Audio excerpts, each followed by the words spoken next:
தந்தை தாயும் நீ என்னுயிர் துணையும் நீ சஞ்சலமது தீர்க்க வந்த தேசிக வடிவும் நீ உன்னையல்லால் மற்றொரு துணை காணேன் அந்த மாதியும் அளப்பரும் ஜோதியே ஆதியே அடியார் தம் சிந்தை மேவிய தாயுமானவன் எனும் சிறகிரி பெருமானே ஆதியந்தம் காட்டாத முதலாய் எம்மை அடிமைக்கா வளர்த்து எடுத்த அன்னை போல நீதி பெரும் குருவாகி மனம் வாக்கு எட்டா நிச்சயமாய் சொச்சமதாய் நிமலமாகி பாதமிடும் சமய நெறிக்கு அரியதாகி மௌனத்தோர் பால்வெளியாய் வயங்கா நின்ற ஜோதியை என் உயிர் துணையை நாடி கண்ணீர் சொரிய இரு கரம் குவித்து தொழுதல் செய்வாம் அகர உயிர் எழுத்து அனைத்துமாகி வேறாய் அமர்ந்த தன அகிலாண்டம் அனைத்துமாகி பகர்வனையெல்லாமாகி அல்லதாகி பரமாகி சொல்லறிய பான்மையாகி துகளறு சங்கற்ப விகற்பங்கள் எல்லாம் தோயாத அறிவாகி சுத்தமாகி நிகரில் பசுபதியான பொருளை நாடி நிற்றுயிர்த்து பேரன்பால் நினைதல் செய்வாம் சிராப்பள்ளி மலை மேவும் தட்சிணாமூர்த்தி அருள் நல்க பெற்று பராபரமும் எந்நாளும் பைங்கிளியும் பலபாவும் பாடி பாடி தராதள மானிடர்க்கெல்லாம் தன்னமிர்தாய் தந்தருளும் தாயுமான நிராமயனார் அருள் பெரிய கவிதையினால் பொருள் அதனை நினைந்து வாழ்வாம் தாயுமான நிராமயனார் அருள் பெரிய கவிதையினால் பொருள் அதனை நினைந்து வாழ்வாம். தாயுமான சுவாமிகள் பாடல்கள் 175வது வகுப்பு காடும் கரையும் அந்த தலைப்பில் 2வது பாடல். சைவ சமயமே சமயம் சமயாதீத பழம்பொருளை கைவந்திடவே மன்றுள் வெளி காட்டும் இந்த கருத்தை விட்டு பொய் வந்துழலும் சமய நெறி புகுத வேண்டாம் முக்தி தரும் தெய்வ சபையை காண்பதற்கு சேரவாரும் ஜகத்தீரே சைவ சமயமே சமயம் சமயாதீத பழம்பொருளை கைவந்திடவே மன்றுள் வெளி காட்டும் இந்த கருத்தை விட்டு பொய் வந்து உழலும் சமய நெறி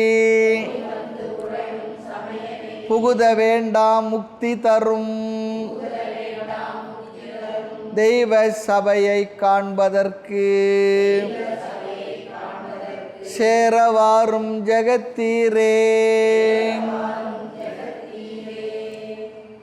தாயுமான சுவாமிகள் பாடல்களில் விசேஷமான பிரசித்தமான வார்த்தைகளை கொண்ட ஒரு பாடல் தொகுப்பு இது. 3 பாடல்கள். அம்மா அழகாக ராகத்தில் பாடினாங்க, நல்லா இருந்தது. சேரவாரும் ஜெகத்தீர், அது தாய்மன்னருடைய அறைகூவல் விடுத்த ஒரு அற்புதமான ஒரு வார்த்தை. கவியோகி சுத்தானந்த பாரதியார் சொல்ல ஒரு பெரிய மகாத்மா இருந்தார். அவர் நான் பார்த்துருக்கேன், சந்திச்சிருக்கேன். அவர் கையில் தாய்மன்னர் பாடல் மனப்பாடம் பண்ண ஒப்பிச்சு பரிசு வாங்கியிருக்கேன். ஆமாம், அவர் நம்ம ஏரியாவை சேர்ந்தவர் தான். மதுரையில் மீனாட்சி அம்மன் கோயிலில் அந்த இதில் அப்படியே ஏதோ ஒரு கோயிலினுடைய தூண் பக்கத்தில் அமைதியாக உட்காந்துருந்துருக்கார். நேரம் போகிற தெரியல, சந்நிதி சாத்திட்டாங்களாம். அவருடைய வாழ்க்கையில் சொல்லுவார், இரவு நல்லா பசி. அந்த நேரத்தில் அவருக்கு ஒரு தயிர் சாதம் கொண்டு வந்து ஒரு அம்மா கொடுத்துட்டு போச்சு. அதை மீனாட்சி அம்மையேன்னு சொல்லி நினச்சேன்னு சொல்லுவார். இதெல்லாம் வாழ்க்கையில் பெரியவங்க வாழ்க்கையில் நிறைய விதமான அற்புதங்கள் இன்றும் நாளைக்கும் என்றும் நடந்துக்கிட்டு இருக்கும். அது நமக்கு நம்பிக்கை இருந்தால் நம்புவோம், இல்லைன்னா இல்லை, அவ்வளோதான். ஆமாம், அப்படி ஒரு மகாத்மா, ரொம்ப குள்ளியாக குள்ளமாக இருப்பார். அவர் எழுதின பாரத மாதா மகாகாவியம் அப்படி ஒரு நூலுக்கு தஞ்சை தமிழ் பல்கலைக்கழகத்தில் முதலாக ஒரு பெரிய ஒரு பரிசு கொடுத்தாங்க அந்த நூலுக்காக. ஒரு மகாத்மா 90 வயசுக்கு மேலே இருந்தார். சென்னை ஐஐடி பக்கத்தில் அவருடைய காட்டேஜ் இருந்தது. நல்ல அற்புதமாக நிறைய கவிதைகள் எழுதியிருக்கார். அவர் தான் ஒரு இந்த தாய்மலர் இந்த பாடலை மனசில் வச்சுட்டு ஒரு கவி சொல்லியிருக்கார். சேரவாரும் ஜகத்தீரே அதுதான் அன்று மின்றும் அறிஞரின் அழைப்பு, அதற்கொரு சக்தி பெற்ற வரி வடிவை தந்தவர் மகரிஷி தாயுமானார். அவருடைய கவிதை இது. தாசு கவின்ற போல நினச்ச நேரத்தில் அவரால் கவி சொல்ல முடியும். நிறைய எழுதியிருக்கார். தாய்மலர் பாடல்களில் இந்த வரிகள் ரொம்ப ஃபேமஸ் வரிகள், ரொம்ப பிடித்த பாடல் கூட. இந்த பாடல் என்ன சொல்கிறார்? சைவ சமயமே சமயம்.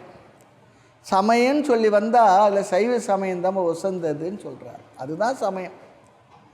சமயம் சொல்லி சொன்னால் அது நமக்கு வாழ்க்கை முறையை சரிப்படுத்தி கொடுத்து நம்முடைய சாத்தியத்தை காட்டி அந்த சாத்தியத்தை அடையக்கூடிய சாதனங்கள் மார்க்கத்தையும் காட்டணும். மோட்சம் வரையிலும் நம்மை அழைத்து செல்லணும். அதில் தெளிவான பல விஷயங்களை சொல்லப்பட்டிருக்கணும். அதில் சாத்திரமும் இருக்கணும், தோத்திரமும் இருக்கணும், எல்லாமே இருக்கணும், வழிகாட்டுதல் இருக்கணும். அப்படி தான் சில சமயங்கள்லாம் இன்கம்ப்ளீட் ரிலீஜியன் சொல்கிறாங்க பாருங்க. அப்படிலாம் இருக்குது. மேற்கத்திய நாடுகளுடைய சமயங்கள்லாம் அப்படிப்பட்டது தான். பேர் சொல்ல விரும்பலை. ஒவ்வொலை சமயங்கள் ஒவ்வாது சாத்திரங்கள் அப்படி சொல்லுவார். ஆமாம். வேதித்த சமயமோ ஒன்று சொன்னபடி ஒன்று பேசாது துறவாகி தாய்மலர்னு சொல்கிறார். எல்லாம் ஜான் வயிற்றின் பொருட்டதாக, வயிறு வளர்க்குறதுக்காக சில பேர் இப்படிலாம் பேசிக்கிட்டு இருக்காங்கன்னு சொல்லுவார். கடுமையான வார்த்தையெல்லாம் உபயோகப்படுத்துவார். ஆமாம். ஆனால் இறைவன் எப்படிப்பட்டவன்னா, இந்த சமயம் வசந்ததுன்னு சொன்ன அதே நேரத்தை அடுத்த வாரம் சொல்கிறார் பாருங்கோ. கடவுள் எப்படிப்பட்டவர்னா, கடவுள் வந்த பிற்பாடு சமயம் வந்துதா, சமயம் வந்த பிற்பாடு கடவுள் வந்துதா? கடவுள் வந்த பிற்பாடு தான் சமயங்கள் அவர் சொல்ல வந்தது. ஆக இறைவனை எந்த சமயத்துக்குள்ளும் பிராக்கெட் போட்டு அடைச்சிடாதீங்க. எவ்வளோ ஒரு பரந்த ஒரு இது பாருங்கள். ஆகவே சமயாதீத பழம்பொருள் சொன்ன அழகான வார்த்தை இதெல்லாம். அவர் சமயத்துக்கும் உட்படாதவர், கடந்தவர். அதே பழம்பொருள். ரொம்ப அந்த பழம்பொருள் சொல்கிறது தான் சனாதனம், எட்டர்னல் ட்ரூத்லாம் சொல்கிறாங்க பாருங்கள். இது தொன்று தொட்டு வரக்கூடிய இந்த கருத்துக்களை யாரால் அழிக்க முடியும்? இந்த பெரிய உலகத்தில் இந்த கேலக்ஸி யூனிவர்ஸ்லாம் சொல்கிறோமே, இதுக்கு இதில் எவ்வளோ காலங்களாக எவ்வளோ ஜீவர்கள் எவ்வளோ மகாத்மா எல்லாம் வந்து போயிட்டாங்க. இது அழிக்கிறேன்னு புறப்படுற ஒரு பேர்வழியுடைய மைண்ட் செட் என்ன சொல்கிறது? சும்மா பாவமாக தான் தோணுது. குழந்தைக்குரிய அறிவு கூட இல்லாதவர்கள்லாம் இப்படி பேசிக்கிட்டு திரிந்து கொண்டிருக்கின்றார்கள். ஆக உயர்ந்த சமயமாக இருந்தால் கூட இறைவன் சமயத்தை கடந்தவன் சொல்லிட்டு ஒரு கட்ஸ் இருந்தால் தான் சொல்ல முடியும். இந்த கடவுள்னா என் சமயத்துக்கு உட்பட்ட, இதுக்கு மேலேன்னா உனக்கு சால்வேஷனே இல்லை, இவரை நம்பினா தான் மோட்சம், மற்றவன் நம்பினா மோசம் அப்படின்னு சொல்கிறாள்லாம் என்ன சொல்கிறது? அதில் சமயமே இல்லை. அப்போ கடவுளை பற்றி ஒழுங்காக புரிஞ்சிக்கலன்னு அர்த்தம், உண்மையை தெரியாதுன்னு சொல்லி அர்த்தம். நம்ம சமயத்தில் தர்மத்தை ரொம்ப விஸ்தாரமாக விசாலமாக பெரிய அளவுக்கு விசாரம் செய்து சமயத்தை கடந்த நிலையும் தத்துவ திருஷ்டியில் அழகாக சொல்லியிருக்காங்க. இயல்பொன்றும் தெரியாமல் இயவமாதி அது ரொம்ப அழகாக சொல்கிறார். அந்தோ இது அதிசயம் போல் சமயம் கோடி, அறிஞரெல்லாம் நடுவரி அனிமா ஆதி, வந்தாடி திரிபவர்க்கும் பேசாமோனும், வைத்திருந்த மாதவர்க்கும் மற்றும் மற்றும் இந்திராதி போக நலம் பெற்ற பேருக்கும் இதுவன்றி தாயகம் வேறு இல்லை இல்லை. இதுதான் சமயம், இதுதான் வழிகாட்டுது, இதுதான் சரியாக சொல்லி கொடுக்குறது. ஆகையினால இந்த சமயத்தை தான் நீங்கள் அருமையாக பின்பற்றி நிறைவை அடைந்து விடுங்கள் சொல்லி சொல்கிறது. சமயம்னா ஒரு கொள்கைகள், கோட்பாடுகள், அது வழி போனோம்னா அது நமக்கு சரியான பாதையை காட்டி நம்மை நிறைவை அடைய வைத்து விடும். சைவ சமயமே சமயம், சமய அதீத பழம்பொருள். அந்தோ இது அதிசயம் இச்சமயம் போலென்று அறிஞரெல்லாம் நடுவரி அனிமா ஆதி, வந்தாடி திரிபவர்க்கும் பேசாமோனோ, வைத்திருந்த மாதவர்க்கும் மற்றும் மற்றும் இந்திராதி போக நலம் பெற்ற பேருக்கு இதுவன்றி தாயகம் வேறு இல்லை இல்லை. தாய்மலர் பாடல் தான் இதெல்லாம் அழகான வரிகளில் சொல்கிறார்.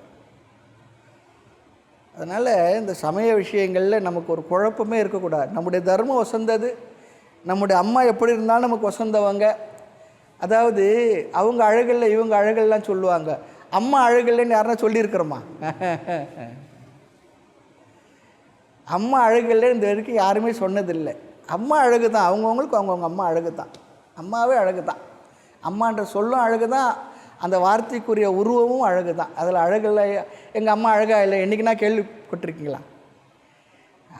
அவங்க அழகாக இல்லை, மனைவி அழகாக இல்லை கூட சொல்லியிருப்பாங்க. அம்மா அழகாக இல்லைன்னு சொல்லவே முடியாது.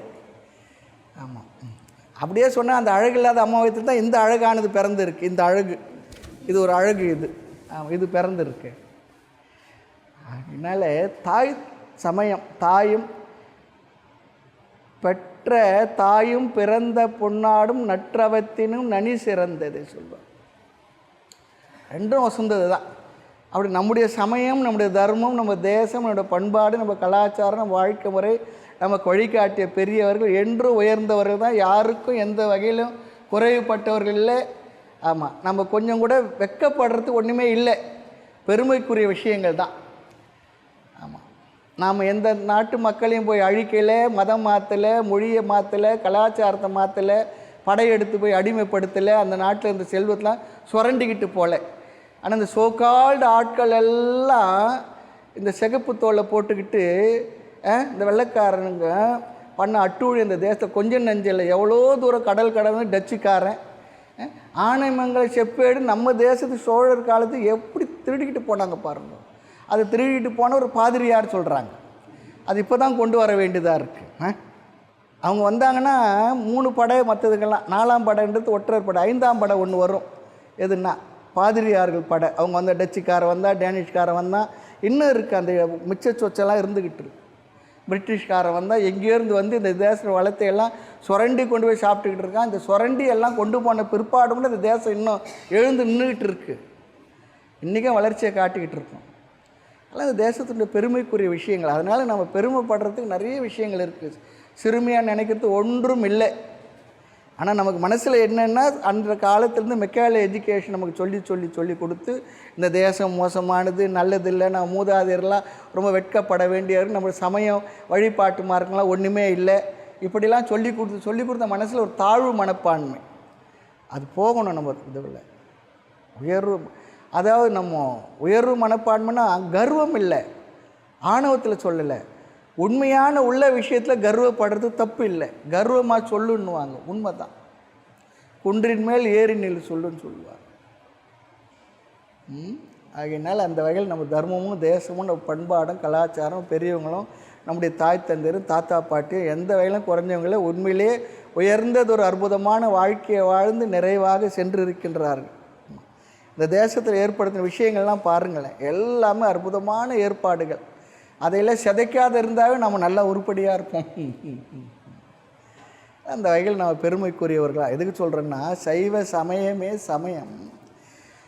நம்ம வாழ்க்கையெல்லாம் சமயத்தோடு அடையாளப்படுத்தப்பட்டது தான், கோயிலோடு அடையாளப்படுத்தப்பட்டது தான். கோயிலை வைத்து தான் குடிகள் எல்லாம் அதில் தான் நம்ம அடையாளப்பட்டிருப்போம். நம்முடைய தேசத்துடைய கலாச்சாரம், கலைகள், வாழ்க்கை முறை, செல்வம் சார்ந்து இருக்கிறது. கோயிலை சுற்றி தான் கிராமமே இருக்கும். அதனால தான் கோயில் இல்லா ஊரில் குடியிருக்க வேண்டாம். கவர்னர் பங்களால் நடந்த நிகழ்ச்சி இதை சொன்ன, கோயில் இல்லா ஊரில் குடியிருக்க வேண்டாம்னு சொல்லி இருக்கு. அதுபோல் குரல் இல்லாத வீடு இருக்கக்கூடாதுன்னு சொல்லி சொன்னேன். தமிழன்னு சொல்லி சொன்னால் அவங்க வீட்டில் ஒரு திருக்குறள் இருக்கணும். இல்லைன்னா தமிழ்னு சொல்கிறதுல அர்த்தமே இல்லை. அதனால் இந்த அருமையான வார்த்தை சைவ சமயமே சமயம். அந்த இறைவன் சமயத்தை கடந்து சமயாதீத பழம்பொருள். முன்னை பழமைக்கும் முன்னை பழம்பொருளே, பின்னை புதுமைக்கும் பேத்துமை பெற்றியனே. அப்படிப்பட்டவர். அந்த கருத்தை சொல்கிறதுக்கு பேர் தான் சனாதன தர்மம். அது எதுவோ என்னவோ அப்படிலாம் இல்லை. இந்த வார்த்தை ரொம்ப அழகாக நம்மளை ஏமாற்றி இந்த வார்த்தையை உபயோகப்படுத்திக்கிட்டு இருக்காங்க. சனாதன தர்மத்தை அழிக்கணும்னு சொல்லி சொன்னால் கேட்டுட்டு நாமளும் சரி ஏதோ சனாதனமாக அழிக்க போகிறாரா, அது என்னுடைய கலாச்சாரத்து தர்மத்தை தான் அழிக்க போகிறாரு நமக்கு தெரியல. அழகாக சொல்கிறாங்க, அவங்க மறைமுகமாக சொல்கிறாங்க. நமக்கு நேரடியாக சொன்னாலும் தெரியல, மறைமுகமாக சொன்னால் என்னன்னு தெரியவா போது. அப்படி சொல்கிறதும் தமிழர் சமயத்தை அழிக்க போகிறன்றது ரெண்டும் ஒன்று தான். ரெண்டும் ஒன்று தான். இன்றைக்கி தேர்ந்தெடுக்கிற ஆட்சி இந்துக்கள் ஓட்டு போட்டு ஜெயிக்க வச்ச ஆட்சி தான். அங்கே என்ன பண்ண போகிறாங்க பாருங்கள். திருப்பரங்குன்றத்தில் நம்ம மீனாட்சி அம்மன் கோயிலை சுற்றி இருக்கக்கூடிய எல்லா நகைக்கடை பஜார் ஆட்கள்லாம் யாருக்கு ஓட்டு போட்டாங்க தெரியல. நமக்கு அந்த உணர்வு இருக்குன்னு இல்லை, நம்ம கோயிலை சுற்றி யார் தேர்ந்தெடுக்கணும்னு சொல்லி தெரியணும் இல்லை. எதுவுமே புரியல, என்ன பண்ணுறதுன்னு தெரியல. இது ஒரு காட்டா ஜனங்கள் போல் ஏதோ ஒரு மக்கள், ஏதோ ஒன்று புரியாது. ஏதோ பேரன் சொன்னால் பேச்சு சொன்னால் அதுக்காக ஓட்டு போட்டேன், இதுக்காக ஓட்டு போட்டேன். பேரன் பேத்துக்கு என்ன தெரியும்? அவன் சொன்னான்னு ஓட்டு போடுறதில்ல இது என்ன அர்த்தம் இருக்குது? சின்ன பசங்களுக்கு என்ன புரியும்? இந்த விஷயத்தில் யோசித்தா ஓட்டு போடுறான். ஒன்றுமே தெரியாத டாஸ்மாகில் வாங்கி குடிச்சிட்டு 2000 ரூபாய் 1000 ரூபாய்க்கு போடுற ஓட்டும் ஒன்று தான். இவ்வளோ விசாரம் பண்ணி போடுற நம்முடைய ஓட்டுக்கும் ஒரு கணக்கு தானே, ஒரு கவுண்ட்டு தானே. இந்த ஓட்டுடைய வலிமை நமக்கு புரிஞ்சிருக்குன்னு இல்லையா? இந்துக்கள் கொஞ்சம் டெசிசிவாக ஓட்டு போடணும். தெரியல நமக்கு. சரி, அப்படி போடலைன்னா நம்ம தர்மத்தை கோயிலெல்லாம் காப்பாற்றிக்க முடியாது. அதுக்காக சொல்கிறேன். கோயிலில் நம்முடைய பெரியவங்க கட்டினது தான். இன்றைக்கி வந்து எந்த அரசாங்கன்னு அரசியல்வாதி கட்டினதா கோயில்? நம்முடைய பெரியவர்கள், மூதாதையர்கள், ராஜாக்கள், பெரும் தனவந்தர்கள், செல்வந்தர்கள் கட்டி இதுவரையும் காப்பாற்றிருக்கிறாங்க. அதை ஏதோ நிர்வாகத்தை எடுத்துக்கிட்டு இன்றைக்கி என்னமோ அவங்களுக்கு தான் சொந்தன்றப்ப நாம் போய் தேமே நிற்கணும் அவங்கள இடத்துல. நம்ம சாமியை பார்க்குறது கை கட்டிக்கிட்டு கொஞ்சம் யோசிக்க வேண்டாம்? நம்ம சாமி, நம்ம கோயில், நம்ம தேசம் கட்டி அவங்க கையில் கொடுத்துட்டு இன்றைக்கி நாம் போய் உட்காந்துக்கிட்டு இருக்கிறோம். உணர்வே இல்லையே. அதெல்லாம் வரணும், நம்ம தேசத்தவர்களுக்கு வரணும். சைவ சமயமே சமயம், சமயாதீத பழம்பொருள் கைவந்திடவே மன்றுள் வெளி. அந்த சமயம் கடந்த முதன்மை பொருளை அடைய வேண்டும் என்று சொன்னால் சிற்றம்பலத்தில் வெளியாக, சிற்றம்பலத்தில் ஆகாச தத்துவமாக நின்று நடமாடி கொண்டிருக்கக்கூடிய அந்த பழம்பொருள் இந்த உண்மை பொருளை விட்டு விட்டு பொய் வந்து சேர்ந்துள்ள சமய நெறிகளிலே சென்று சேர வேண்டான்றார். அந்த காலத்தில் பாடின பொழுது அவருக்கு தெரிஞ்சிருக்கு, நிறைய சமய கருத்துக்கெல்லாம் நிறைய டிபேட்லாம் நடந்திருக்கு, சதஸ் நடந்திருக்கு. அதில் உண்மை என்ன அறிய வேண்டும் என்று நிறைய வாத பிரதிவாதங்கள்லாம் நடந்திருக்கு. அதெல்லாம் பார்க்கும்பொழுது எது உண்மை சமயம் தெரிஞ்சுக்கோ, அந்த பொய்யான சமயங்கள்லாம் போய் சேர்ந்துடாதேன்னு சொல்கிறார். எதுன்னு சொல்லலை, ஆனாலும் பொய் வந்துழலும் சமய நெறி. எது மெய் சொன்னால் மெய்ப்பொருளை மெய்ய நின்னை மெய்யுடனே காண்பேன்னு சொல்லுவார். அந்த மெய்ப்பொருளை முறையாக சென்று சேருவதற்கு சரியான மார்க்கத்தை காட்டி தருகின்ற சமயங்களை கடைபிடியுங்கள். அப்படி இல்லாமல் வேறு எதற்கெல்லாம் சென்று சேர்ந்து விடாதீர்கள். அது ரொம்ப அழகாக சொல்ல, பொய் வந்துழலும் சமய நெறி. பொய் வந்துழலும் சமய நெறி. புகுத வேண்டாம் முக்தி தரும், அதில் போக வேண்டாம். வீடு பேற்றினை நல்க உதவும் தெய்வம் எழுந்தருள் இருக்கும் பொன்னம்பலத்தை காண்பர். பொன்னம்பலத்திலே திருநடனம் புரிகின்ற அந்த நடராஜ பெருமாள் ஆகாச தத்துவமாக இருந்து உண்மையை சொல்லி கொடுத்து கொண்டுள்ள உணர்த்துகின்ற அந்த பொன்னம்பலத்தை காண்பதற்கு உலக மக்களே ஒன்று திரண்டு வாருங்கள். 5 சபை சொல்கிறோம், பொன்னம்பலம், சிதம்பரம், மதுரை தாமிர சபை சொல்லுவோமா இல்லையா? வெள்ளி அம்பலம். காலையில் போகிறோம், திருப்பள்ளி எழுச்சி, பள்ளியற பூஜை, எவ்வளோ பேர் போகிறோம். அப்படிலாம் இருக்குது. போனால் அம்பாளை பார்த்து அப்படியே கண்ணீர் விட்டு அப்படி நிற்கிறோம். ஆனால் இது அழிக்க போகிறன்றதுக்கு தானே ஓட்டு போட்டோம். ஜீர்ணிச்சிக்க முடியல அந்த விஷயத்தை. நம்மால் சொல்கிறான்றது வேறு யாருக்கோ மெஜாரிட்டி நாம் இருந்து கூட அந்த இடத்த சுற்றி எடுத்து ஒரு பொறுப்பு வேண்டாம் நமக்கு? போட்டால் என்ன சாமி, வந்தால் என்ன சாமிலாம் இல்லை, என்ன தைரியம் இருந்தால் சொல்லுவாப்பில், அதுக்காக தான் நாங்கள் இருக்கோன்னு சொல்லிட்டு நமக்கு அந்த உணர்வே இல்லையே. நம்ம கோயிலை சுற்றி இடத்துக்கு நம்ம இப்படி பண்ணிட்டோமேன்ற எண்ணம் கூட இல்லாத தான் இருக்காங்க. நம்ம ஓட்டு போட்டாத ஜெயித்தாங்க.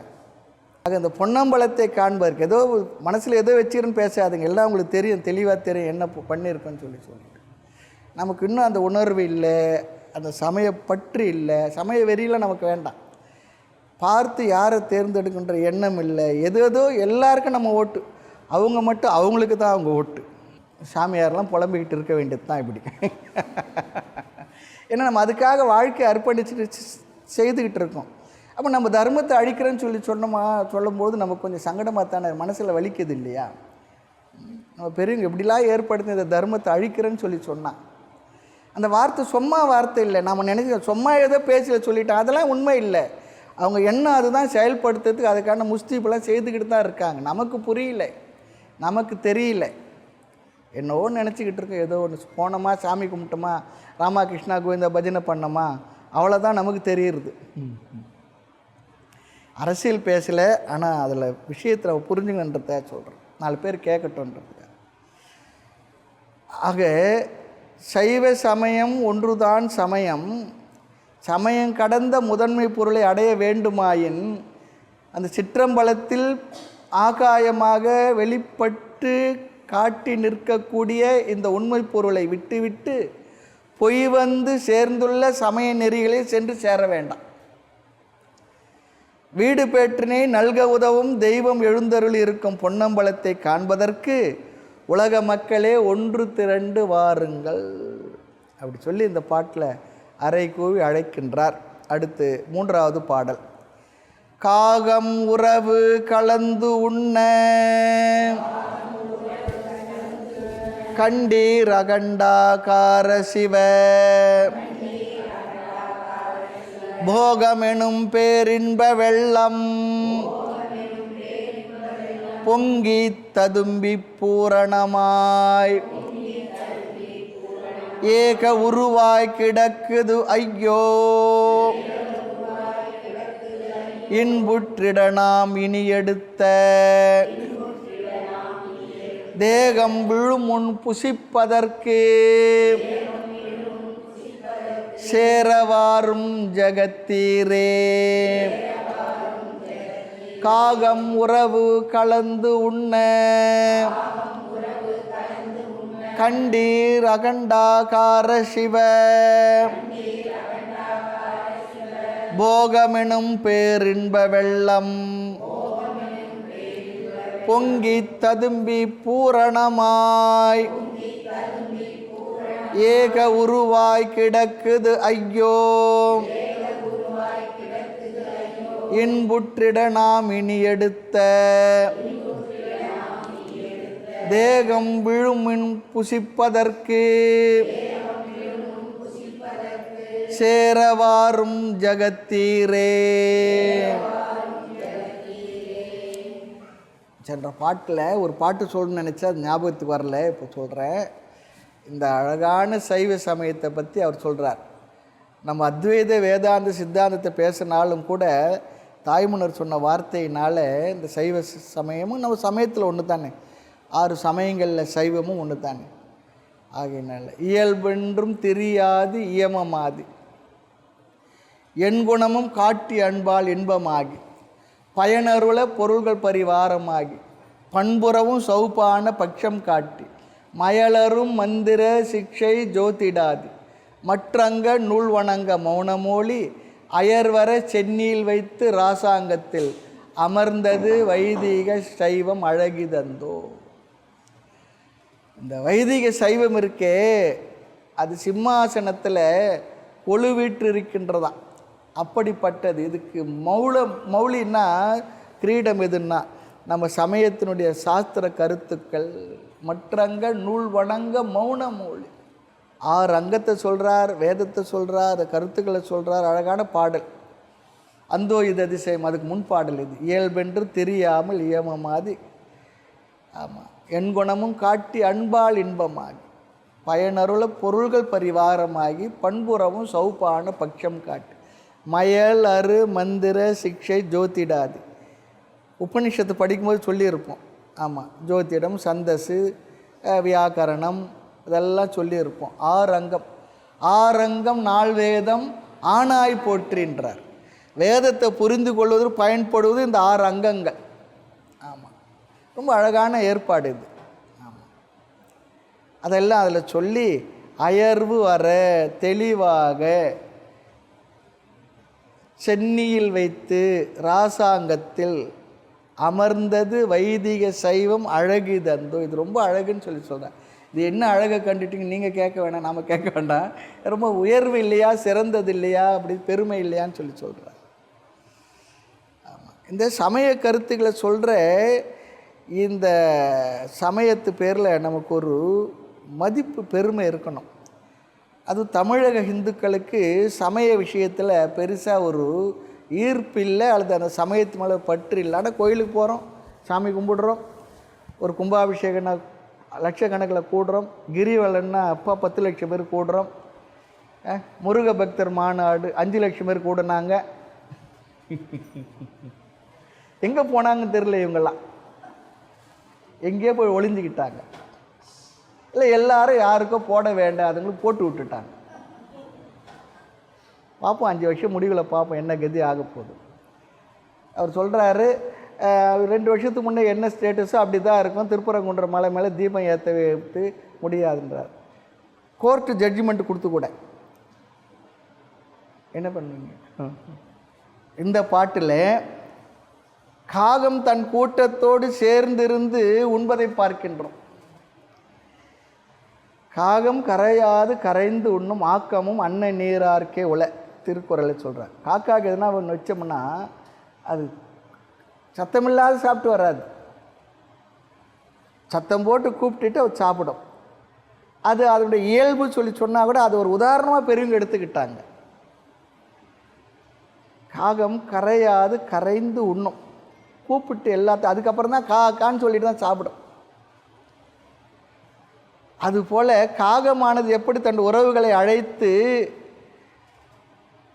சாப்பிடத்தை பார்த்தீங்க இல்லையான்னு கேட்குறார். காகம் உறவு கலந்து உண்ண கண்டீர், நல்லா பார்த்தீங்க இல்லையா? அகண்டாகார, அதுபோல அகண்டாகார சிவபோகம் என்ற பேரின்ப வெள்ளம், எல்லையற்ற சிவபோகம் என்கின்ற பேரின்ப வெள்ளம், எல்லையற்றது. அகண்டாகாரன்னா கண்டம் இல்லாதது, பிரிவற்றது, டிவிஷன் இல்லாதது, வரையறை இல்லாதது. கண்டம் என்றால் டிவிஷன், பிளவுபட்டது. அகண்டம் சொல்லி சொன்னால் பிளவுபடாதது, எல்லையற்றது. எல்லையில்லா ஆனந்தம் அளித்தே அல்லல் களைந்தே அருள் வழிகாட்டு, சத்தத்தினுள்ளே சதாசிவம் காட்டில் சித்தத்தினுள்ளே சிவலிங்கம் காட்டு, அணுவிற்கு அணுவாய் அப்பாலுக்கு அப்பாலாய் கணுமுற்று நின்ற கரும்புளை காட்டு, வேடமும் நீரும் விலங்கு நிறுத்து. எதில் இருக்குது? விநாயகர் அகவலில் இருக்குது. அவை பாடினது தான். எல்லாத்தையும் தத்துவ கருத்துக்கள் இருக்குது. அதுபோல் இது அகண்ட மண்டலாகாரம், குரு ஸ்தோத்திரம் சொல்கிறோம். பிளவுபடாத எங்கும் நிறைந்த. ஆமாம், அப்படிப்பட்ட அந்த அகண்டாகார எல்லையற்ற அந்த சிவபோகம் சொல்லி சொன்னால் அந்த ஆத்ம ஞானம் அல்லது இறைவனை பற்றி தெளிவான புரிந்த அந்த அறிவு ஞானம், புரிந்த அந்த உணர்வு, அது சிவபோகம் சொல்கிறார். உலகத்தை அனுபவிக்கிறதெல்லாம் உலக விஷயங்கள், இது என்னென்ன சிவபோகம். சிவபோக சார்ந்த ஒரு நூலே இருக்குது, சிவபோகம் என்னும் பேரின்ப வெள்ளம். சாதாரண இன்பம் இல்லை, பேரின்பம். நாம் பொறிப்புலன்களால் இந்த பொருள்கள் மூலமாக அனுபவிப்பது சாதாரண இன்பம். இது என்னவென்றால் இது அந்த இன்பத்தை கடந்த பொறிப்புலன்களை கடந்த ஒரு பேரின்பம். அதை அறிவிலே நின்று நாம் குருவாக இருந்து நமக்கு உணர்த்திய பொழுது அறிவில் ஊறும் ஆனந்த வெள்ளமே சொன்னார் பாருங்க. அறிவில் புரிதலினால் நானே அந்த இன்ப ஸ்வரூபம் என்ற ஆத்ம ஞானத்தினால் வருகின்ற இன்பம், அதுதான் பேரின்பம். இந்த ஆத்மாவே இன்ப வடிவனன் தான். ஆமாம், ஆத்மாவே இன்ப வடிவனன் தான். ஆத்மா இன்ப வடிவம், நான் துக்க ஸ்வரூபம் சொல்லக்கூடாது, நான் தான் அந்த ஆத்மா. ஆனால் நடுவில் என்ன ஆகிடுதுன்னா அதை மறந்துட்டு ஏதோ ஒரு துன்பத்தில் என்ன மனசில் எத்தனை நாள் பட்ட கவலை கவலை கவலை கவலை கவலை கவலை கவலை கவலை இதுலேயே ஊறி போனதுனால இன்பம் என்ற ஒன்று நமக்கு மறந்தே போச்சு.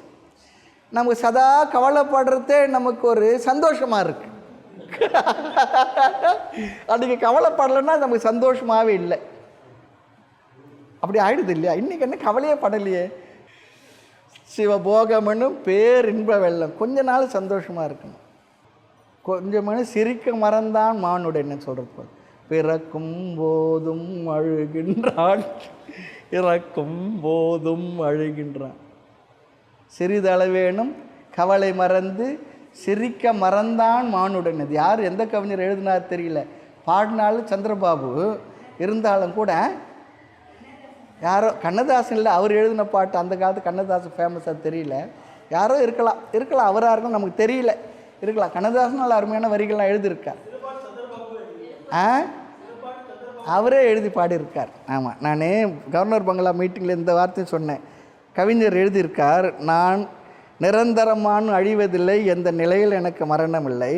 அப்படி சொன்ன கவிஞரும் கூட போய் சேர்ந்துட்டார். அவருக்கு இந்த வார்த்தை எப்படி கிடைச்சிருக்கும்?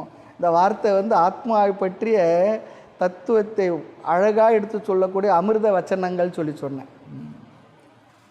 சில வார்த்தைகளை எனக்கு மனசில் தோணி சொன்னால் அவங்க எப்படி எடுத்துக்கிட்டாங்க அது தெரியாது. அங்கே ஒரு மாதிரி ஒரு கூட்டம் இருந்தாலும் ஆன்மீகமாக தான் சொல்ல போகிறேன், வேறு எதுவும் சொல்ல போகிறதில்லை. ஏன்னா அது பல பேரும் கேட்குறது பெரிய அளவு போகிற எடுத்து எதுனா இந்த சாமியார் இருந்தால் கான்ட்ரவர்சியில் சொல்லிட்டு வந்தார், ரொம்ப வரக்கூடாது இல்லையா? கூப்பிட்டதுக்கு அவர் எதோ பண்ணிட்டு போயிட்டார், அவர் பங்குக்குன்னு சொல்லக்கூடாது. அதனால் சில விஷயங்கள்லாம் அப்படி தான் சொல்லிட்டு வந்தோம். எல்லா மீடியா இருக்குது, மற்றது இருக்குது. கவர்னர் பக்கத்தில் உட்காந்துக்கிட்டு இருக்கார், முக்கியமான ஆட்கள்லாம் இருக்காங்க, அதித்திலாம் இருக்காங்க. அப்போ அப்படி ஆகிடும். அதனால் கொஞ்சம் ஜாகிரதையாக தான் பேச வேண்டியதாக இருந்தது, கவனமாக. அதுபோல் இது சொன்னால் பேரின்ப வெள்ளம் பேரின்ப வெள்ளம். இன்பம் சொன்னால் போதும், பேரின்பம். அப்போ ஆத்துமா என்பதே என்ன? இன்ப வடிவினன் அறிவிலூரும் ஆனந்த வெள்ளமே என்றென்று பாடினேன். நாடியே விரும்பியே உளறினேன் அலறினேன் மெய்சிலிர்த்து இருக்கை கூப்பி விண்மாறி என்ன எண்ணிரு கண்மாறி பெய்யவே சற்று அயர்ந்தேன் இனியா. இரும்பு நேர் நெஞ்சக கல்வனானாலும் உன்னை இடைவிட்டு நின்றதுண்டோ என்று நீ அன்று நான் உன்னடிமை அல்லவோ யாது எனும் அறியாவெறும் துரும்பனேன் ஆனாலும் கைவிடுதல் நீதியோ தொண்டரோடு கூட்டு கண்டாய். தாய்மன்னார் வரிகள் தான், அருமையான வரிகள். இதெல்லாம் நேரம் போகலை ஒரு மாதிரி இருந்தால் அந்த வரிகள்லாம் மனசில் நினச்சா ஒரு சந்தோஷம் ஆனந்தம் வரும். என்னமா வரிகள், மனசுக்கு உற்சாகம் கொடுக்கக்கூடிய வரிகள் தானே இது. பாட்டெல்லாம் ஞாபகம் இருந்ததுன்னா அதெல்லாம் நமக்கு சந்தோஷமாக இருக்கும். அதுபோல் இங்கே சொல்கிறார், சிவபோகம் என்னும் பேரின்ப வெள்ளம் எப்படி இருக்கான்? பொங்கி ததும்பி பூரணமாய் குறைவிலா நிறைவா ஞான கோதிலானந்த வெள்ளத்துறையில் படிந்து மூழ்கி நான் தோன்றாவார் உள் உரையிலே உணர்த்தி மோன உன் சுடர் வைவால் தந்த இறைவனே உனை பிரிந்திங்கு இருக்கிறேன். அதுபோல் இந்த பேரின்ப வெள்ளம் பொங்கி ததும்பி முழுமையாக சொல்கிறார், பூரணமாய் நிறைவாக டோட்டல், அதுக்கு மேலே ஒன்றும் இல்லை, பூரணமாய். அது எத்தனை இருக்குன்னா ஏக உருவாய் ஒன்றே ஒன்றா தான், அது ஒன்று தான், பலது இல்லை. கிடக்குது ஐயோ சொல்கிறார். அப்படி இருக்குது ஐயோன்ற வார்த்தை ஒரு பரிதாபத்தை, அப்படி இருந்தால் நான் எதுவும் பண்ணிக்க முடியலன்னு ஐயோன்றது. ஆமாம், நம்மால் நம்முடைய ஏழாமை குறிக்கின்ற ஒரு வார்த்தை ஐயோ. இன்புற்றிட நாம் இனி எடுத்த, நான் சந்தோஷமாக இருக்கிறதுக்காக எடுத்த இந்த தேகம் விழுவதற்கு முன்பாக, இந்த உடல் எப்போ விழுமோ நமக்கு தெரியாது. என்று மழியும் இக்காயம் இத்த ஏதுக்கு மெய்யென்று இருந்தீர் உலகு ஒன்றும் அறியாத நீரோ எமன் ஓலை வந்தால் சொல்ல உத்தரமும். என்றைக்கொன்னா போகலாம், அதுக்காக போகணுன்றது நம்முடைய பிரார்த்தனை இல்லை, பிராரப்த முடியாமல் போகாது. ஆனாலும் மனசில் வச்சுக்கோ, நீ என்றும் 1000 வருஷம் இருப்போன்னா நினச்சிக்காது. எத்தனையோ பேருடைய மறைவுக்கு போயிட்டு வரோம், ஆனால் நமக்கு இந்த நிலையாமல் மனசில் வந்ததான்னா அவரை பார்த்து அச்சச்சோ சொல்லிட்டு வரோம். அச்சச்சோ சொல்லிட்டு வந்த நாம் அன்றைக்கி ராத்திரி என்ன நமக்கே தெரியாது. அப்படி தானே இருக்கு. அதுக்காக நம்மளை டிஸ்கரேஜ் பண்ணுறதா சொல்லலை, ஒரு மாதிரி மனசை அப்படியே இப்படி வச்சுக்கோ அப்படின்றதா சொல்லலை, உண்மையை புரிஞ்சுக்க சொல்கிறார். செத்த பிணத்தை சீராக அலங்கரித்து அங்கே போய் சாஞ்சி விழுந்து அழுதுட்டு வரது என்னென்னா இது, அது செத்த பிணம், இது நாளை சாக போகிற பிணம். ரெண்டுத்தும் ஒரே ஸ்டேட்டஸ் தான். அது போயிடுச்சு, இது போக போகுது, அவ்வளோதான், எப்போது தெரியாது. அதனால் இருக்கிற வரையில் இந்த உடலை ஆரோக்கியமாக பார்த்துக்கணும். இந்த உடலால் வருகின்ற இன்பங்களை உலகத்தில் வாழணும், அனுபவிக்கணும், நம்ம கடமைகளை செய்யணும். குழந்தைங்களுக்கு, பேர குழந்தைங்களுக்கு, மற்றவங்களுக்கு, வீட்டுக்கு எல்லாம் அதெல்லாம் ஒழுங்காக செய்யணும். அதெல்லாம் வாழ்க்கை முறை நியமங்கள். ஆனால் அதற்கு மேலே இந்த உடலை எடுத்ததுன்னா அடைய போகின்ற பெரிய ஒரு பிரயோஜனம் ஒன்று இருக்குன்றது தான் மனசில் ஆழ கொண்டு போய் வச்சிடணும். நம்ம அதுதான் புருஷார்த்தம். மனிதர்களால் முயன்று அடைய வேண்டிய சாத்திய புருஷார்த்தத்தையே தர்ம அர்த்த காம மோட்சம், அறம் பொருள் இன்பம் வீடு, இதையும் பேசினேன் கவர்னர் மாளிகை நிகழ்ச்சியில். இதில் சாதன புருஷார்த்தம், தர்ம அர்த்த காம சாதன புருஷார்த்தம். அந்த சாதனத்து மூலமா நாம் அடையக்கூடிய சாத்திய புருஷார்த்தம் எதுன்னா மோட்சம். அதுக்காக தான் இந்த உடல் நமக்கு கொடுக்கப்பட்டு, தெரிஞ்சோ தெரியாமல் இந்த உடல் நமக்கு கிடச்சிடுச்சு.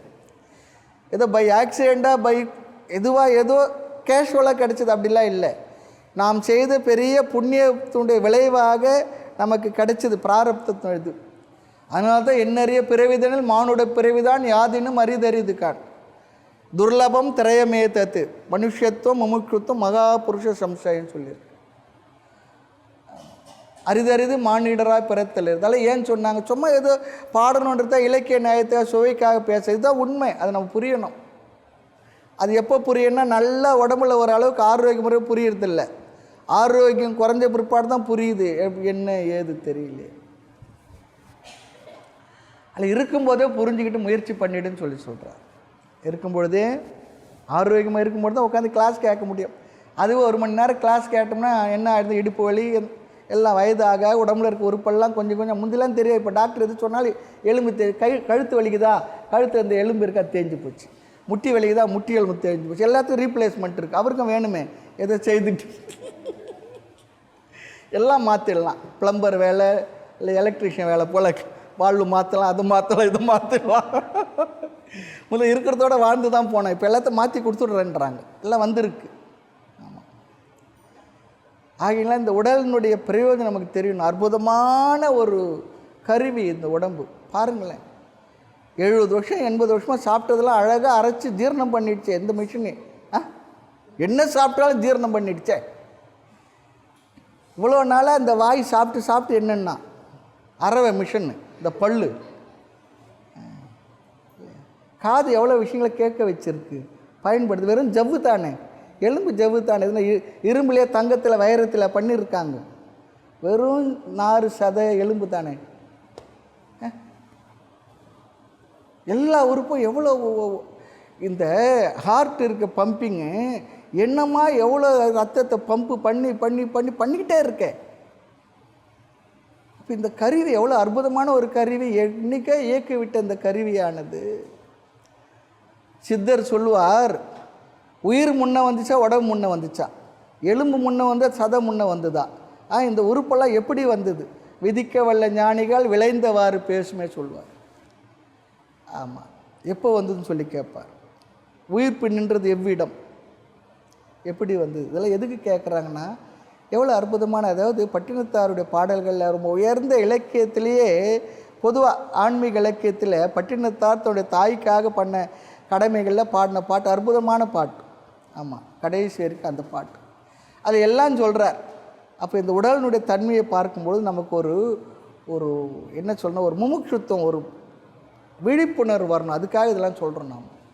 அதனால் உடலால் ஆகிய பயன் உத்தமனை காண்பது தான் வீடு பெற நில் அப்படி சொல்லியிருக்கு. அதுக்கு நம்முடைய முயற்சி இருந்தாகணும். தெரிஞ்சவங்களாவது முயற்சி பண்ண. முயற்சினா என்ன, அதுக்காக சும்மா கொஞ்சம் பண்ணுங்கள்லாம் சொல்லலை. இந்த தத்துவ விஷயத்தை கொஞ்சமாவது விசாரிக்கிறதுக்கு நேரம் கொடுக்கணும். கொஞ்சம் ஜபங்களுக்கு அனுஷ்டானது எல்லாம் நம்முடைய சாதாரண அன்றாட வாழ்க்கையை கூட செம்மைப்படுத்தும், சரிப்படுத்தும். அதற்காக செய்யணும். ஆமாம், அன்றாட வழிபாடு விஷயங்கள் இதெல்லாம் சும்மா ஏதோ பெருங்க ஏற்படுத்துனதில்லை. நம்ம வாழ்க்கையில் எல்லா நிலைகளும் பயன்படக்கூடியது. நமக்கு இன்னும் அதிகமாக பயன்படும் தத்துவ விசாரம். மனசுக்குள்ளே இந்த கருத்துக்கள்லாம் கொண்டு போய் வச்சிட்டோம்னா, அப்படி கொண்டு போய் வச்சா நமக்கு சில சிரமங்கள் வரும், கஷ்டங்கள் வரும், சூழ்நிலைகள் வரும், வீட்டில் இருக்க பிரச்சனைகள் வரத்தான் வரும், வந்துக்கிட்டு தான் இருக்கும். அதையெல்லாம் சமாளிக்கிறது நம்முடைய மனதில் ஒரு தெளிவும் உறுதியும் ஒரு எல்லாம் இருக்கிறதுக்கு பக்குவத்தை கொடுக்கறதுக்கு இந்த சாதனங்கள்லாம் முக்கியம். ஆமாம், எல்லாம் முக்கியம். அதே நேரத்தில் நம்முடைய லட்சியத்தையே மறந்து விடக்கூடாது. எந்நிலையில் நின்றாலும் எக்கோலம் கொண்டாலும் மன்னிய ஸ்ரீ சங்கரந்தால் மறவாமை பொருள் என்று. அதுதான் ரொம்ப முக்கியம்.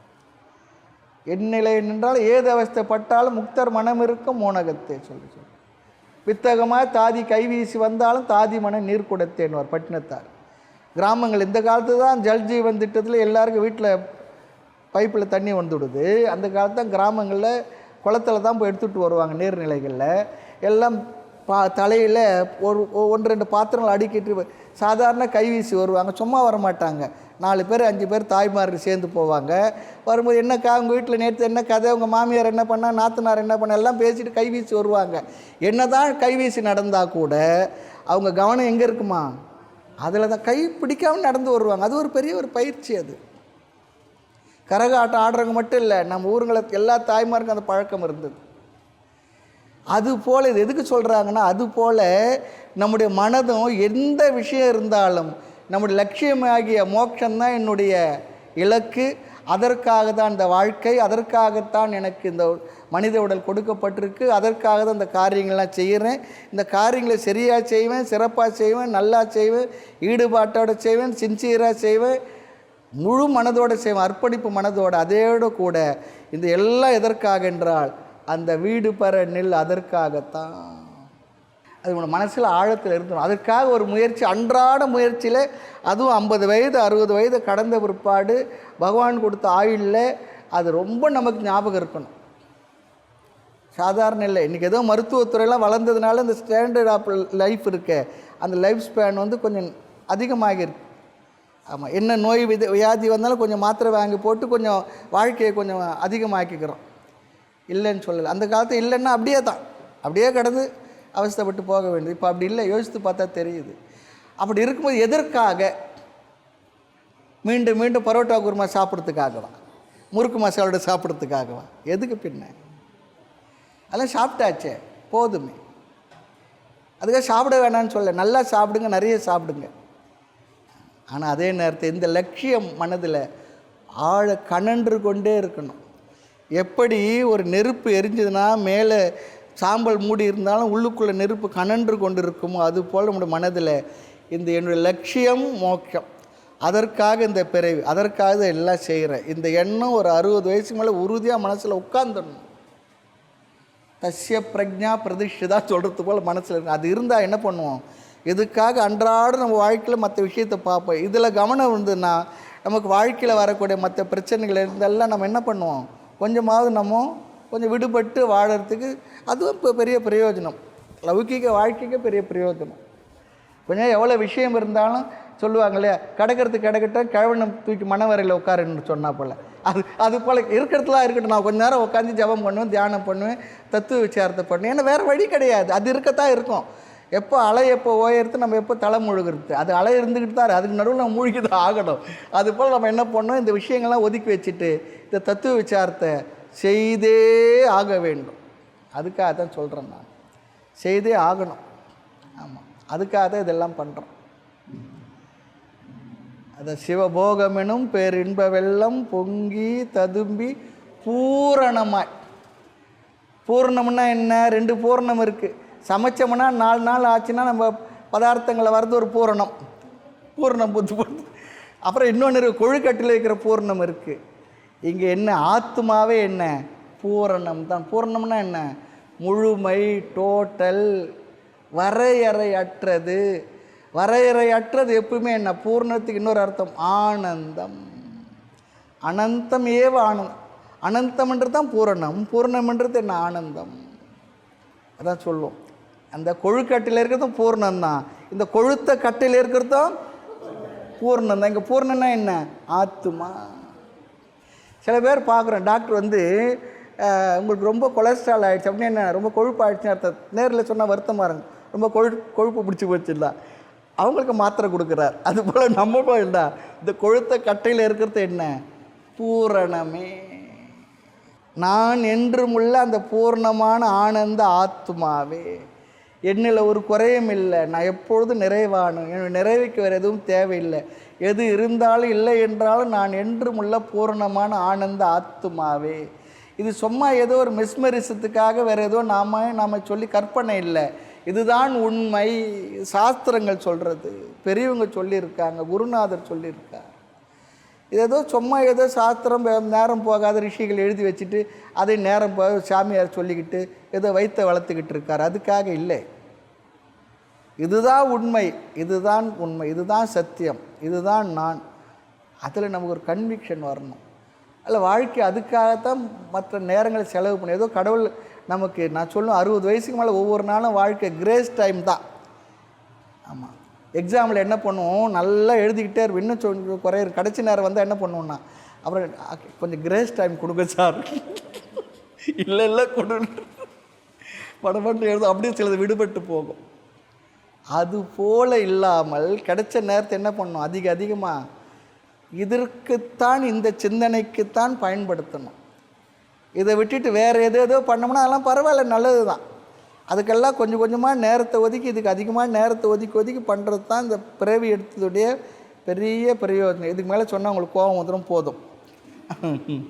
ஆக எல்லையற்ற சிவபோக வேண்டும் பெரு இன்ப வெள்ளம் பொங்கி ததும்பி எங்கும் முழு நிறைவாய் ஒரே உருவமாய் கிடக்கின்றது.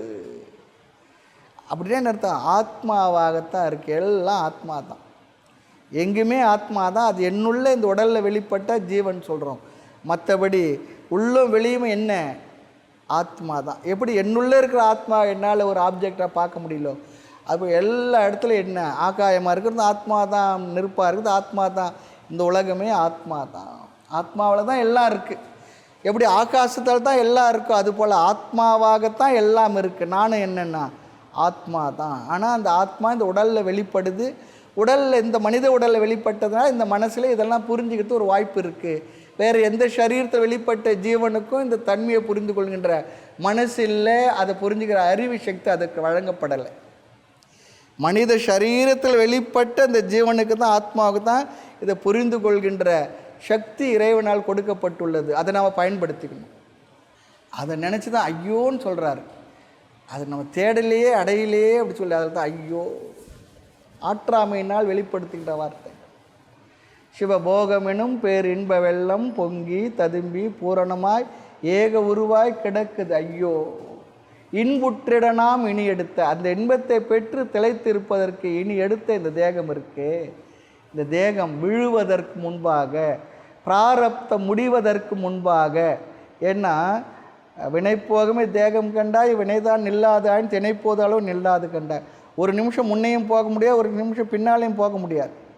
அப்படி இருக்கக்கூடிய பிராரப்த உடைய நாமும் அதற்குள்ளே நம்ம என்ன பண்ணணும், அறிய வேண்டியதை அறிந்து அடைய வேண்டியதை அடைந்து நிறைவு பெற்று விட வேண்டும். கிருதகிருத்தியன் ஆகிவிடவே, செய்யறதெல்லாம் செய்து முடிச்சாச்சு, அறிய வேண்டியது அறிஞ்சாச்சு. நான் என்றுமுள்ள ஆத்மா தான். அதை அறிஞ்ச பிற்பாடு என்ன பண்ணுவோம், இந்த உலகத்தில் தான் வாழ போகிறோம்.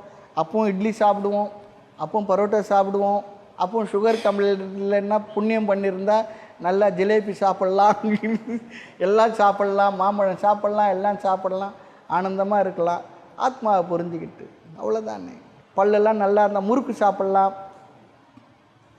பல்லு இருந்தால் கூட என்னென்னா முறுக்கு சாப்பிட்ற ஆசை போகிறது இல்லை, என்ன பண்ணுவோம், அதையும் இடித்து போட்டுக்கணும், சாப்பிட்லாம்.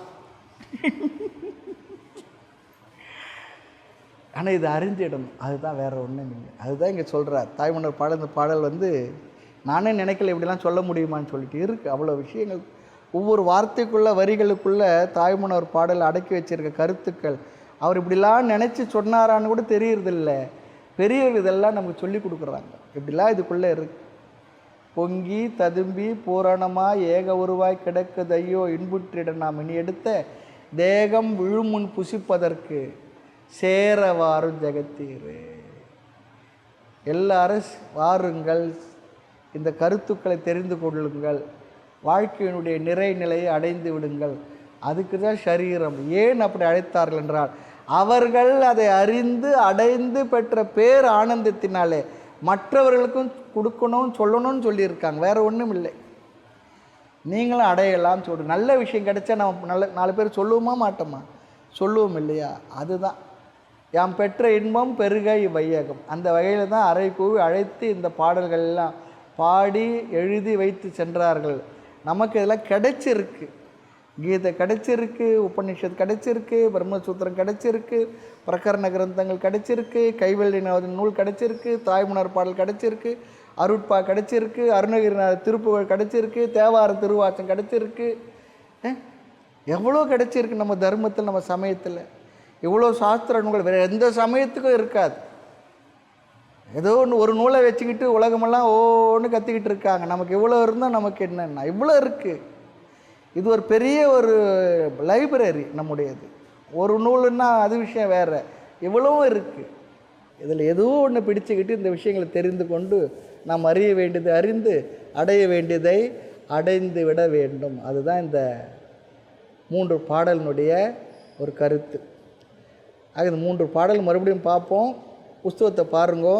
காடும் கரையும் மணக்குரங்கு கால்விட்டோட அதன் பிறகே ஓடும் தொழிலால் பயனுள்ளதோ ஒன்றாய் பலவாய் உயிர்க்குயிராய் ஆடும் கருணை பரம்ஜோதி அருளை பெறுதற்கு அன்பு நிலை தேடும் பருவம் இது கண்டீர் சேரவாரும் ஜெகத்தீரே. சைவ சமயமே சமயம் சமயாதீத பழம்பொருளை கைவந்திடவே மன்றுள் வெளி காட்டும் இந்த கருத்தை விட்டு பொய் வந்துழலும் சமய நெறி புகுத வேண்டாம் முக்தி தரும் தெய்வ சபையை காண்பதற்கு சேரவாரும் ஜெகத்தீரே. காகம் உறவும் கலந்துண்ண கண்டீர் அகண்டாகார சிவபோகமெனும் பேரின்ப வெள்ளம் பொங்கி ததும்பி பூரணமாய் ஏக உருவாய் கிடக்குதையோ இன்புற்றிட நாம் இனியெடுத்த தேகம் விழுமுன் புசிப்பதற்கு சேரவாரம் ஜெகத்தீரே. மறுபடியும் இந்த பாடலை மனசில் வந்ததுன்னா இந்த உணர்வு ஆர்வம் வரும் நமக்கு. அம்மா முடிஞ்சதுன்னா இங்கே வாங்க, இந்த பாட்டை நீங்கள் சொல்லுங்கள், ரெக்கார்ட்லேயும் போட்டு விடுவோம். வாங்க விஜயலட்சுமி அம்மா, இந்த பாட்டு மறுபடியும் பாடுங்க. நல்லா இருக்குது நீங்கள் பாடின ராகம்.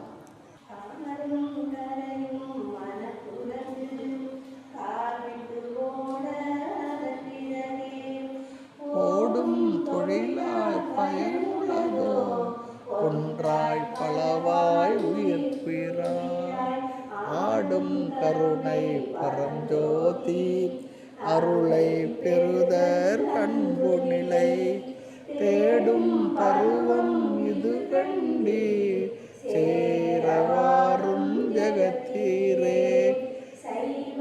சமயமே சமயம் சமயாதீத பழம்பொருளை கைவந்திடவே மன்றுள் வெளிக்காட்டும் இந்த விட்டு பொய் வந்துழலும் சமய நெறி புகுத வேண்டாம் முக்தி தரும் தெய்வ சபையை காண்பதற்கு சேரவாரும் ஜெகத்தீரே. ஆகம் உறவு கலந்தும் உண்ண கண்டீர் அகண்டார சிவபோகமென்னும் பேரின்ப வெள்ளம் பொங்கி ததும்பி பூரணமாய் ஏக உருவாய் கிடக்குதையோ இன்புற்றிட நாம் இனி எடுத்த ஏகம் விழுமுன் புசிப்பதற்கு சேரவாரும் ஜெகத்தீரே. சேகம் விழுமுன் புசிப்பதற்கு சேரவாரும் ஜெகத்தீரே. சேரவாரும் ஜெகத்தீரே. மூர்த்தி எல்லாம் வாழி எங்கள் மௌன குரு வாழி அருள் வார்த்தை என்றும் வாழி அன்பர் வாழி பராபரமே.